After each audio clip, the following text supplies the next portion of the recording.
చేస్తున్నాను. కానీ ఇంత జనసందోహం నేను ఎప్పుడు చూడలేదు. భూమి ఈనిందా అన్నట్టుగా ఉంది. ఈ జన సముద్రంలో అడుగు తీసి వేయాలన్నా కష్టంగా ఉంది. ఇది నా భూత నా భవిష్యత్తు.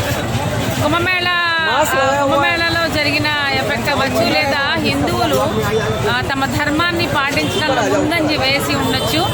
అయితే కాశీ విశ్వేశ్వరుడు ఎప్పుడూ కూడా ఎవర్ గ్రీన్. ప్రతి దేశం నుంచి, ప్రతి రాష్ట్రం నుంచి ఇక్కడ జనాలందరూ వచ్చి ఉన్నారు. అది ఎంతో అద్భుతమైన విశేషం. ఇది ఒక చిన్న సెంటర్. ఈ సెంటర్లో ఎంతమంది ఉన్నారంటే దశసమాధి ఘాట్లో ఎంతమంది ఉన్నారు, విశ్వేశ్వర ఆలయంలో ఎంతమంది ఉన్నారు, ఇంకా మిగిలిన ఘాట్లో ఎంతమంది ఉన్నారో మీరు ఎస్టిమేట్ చేయొచ్చు. ఇది కరికువా సెంటర్ అని ఒక చిన్న సెంటర్. ఈ సెంటర్ కేవలం అక్కడ రాష్ట్రం క్లోజ్ చేయడం వల్ల జనాలు ఇటు ఒక సెంటర్ నుంచి ఇంకో సెంటర్కి వెళ్ళే దారిలో ఈ జనం ఉన్నారు. ఇది మీరందరూ చూసి ధరించవలసిందిగా కోరుతున్నాం.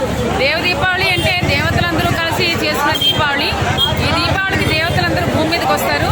అదే కాశీ విశ్వేశ్వరుని దర్శించడానికి. అదిగో ఇక్కడందరూ 3,00,00,000 దేవతలు ఉన్నారా అన్నట్లుగా ఈ కాశీ అంతా నిండిపోయి జనాలతో ఉంది.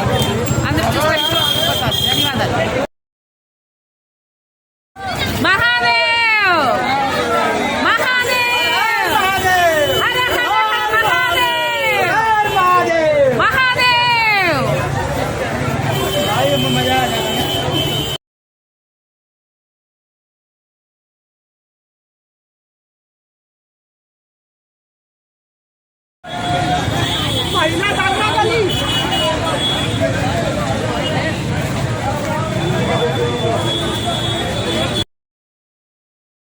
నమస్కారం అండి.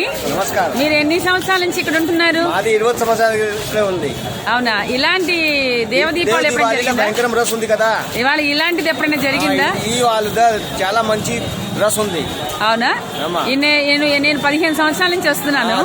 నేను ఇవాళ జనాలను చూస్తే పులకరించిపోతాను. మీకు కూడా అలాగే ఉందా? మా ఇతరులు నా భూతో నా భవిష్యత్తు అన్నట్లుగా ఉంది కదా.